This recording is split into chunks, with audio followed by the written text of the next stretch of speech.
बरेली के एक छोटे से घर में शादी की चहल पहल थी। माँ नई बहू के स्वागत की तैयारी में लगी थी। थोड़ी ही देर में तुषार अपनी दुल्हन कनिका को लेकर गाड़ी से नीचे उतरा। माँ ने अपनी नई नवेली बहू की आरती उतारते हुए कहा, भगवान तुम दोनों के जीवन में खुशियां भरे, तुम्हारे आने से मेरा घर मंदिर हो जाए। फिर शुरू हुई मुंह दिखाई की रस्म और इन सब में पूरा दिन बीत गया। 2-4 दिन में मेहमानों से भरा घर खाली हो जाता है। अब घर में बचते हैं सिर्फ 5 लोग, माँ, बाबूजी, तुषार, कनिका और रोहन। शादी हुए 10 दिन बीत चुके थे।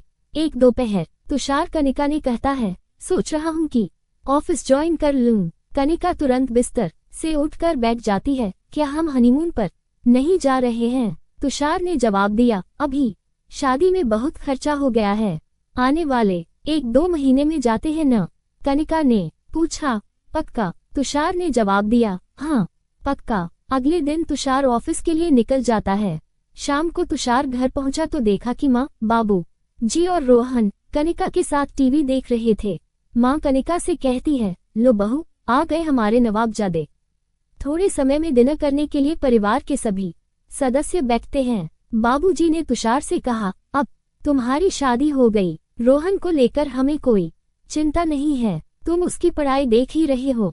सिर्फ एक इच्छा है, वैकुंठ जाने से पहले मैं और तुम्हारी माँ हरिद्वार जाना चाहते हैं।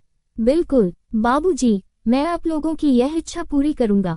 तुषार ने हामी भरते हुए कनिका की तरफ देखा और मन ही मन सोचने लगा कि पत्नी को खुश करूं कि माँ बाप को।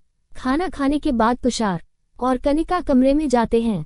कनिका थोड़ी नाराज लग रही थी। तुषार समझ गया कि उसे हनीमून पर जाना है। अगली सुबह वह बाबूजी से कह देता है कि मैं पहले कनिका को हनीमून पर ले जाऊंगा, उसके बाद आप लोग हरिद्वार जाना।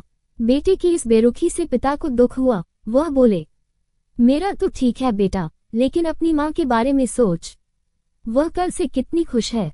तुषार बिना कुछ कहे चला जाता है। ऑफिस के लिए निकलते समय वह लंच बॉक्स भी नहीं ले जाता।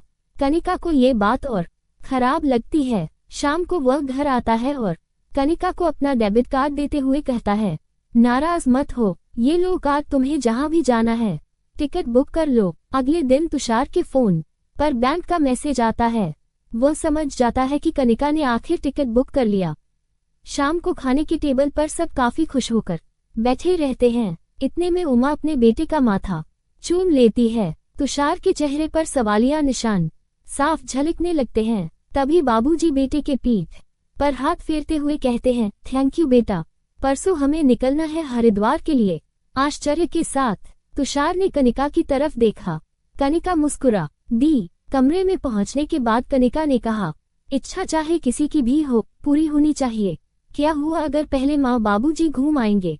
तुषार ने पत्नी को गले लगाते हुए कहा, माता पिता को सर्वश्रेष्ठ बनाकर तुमने सच में घर को मंदिर कर दिया।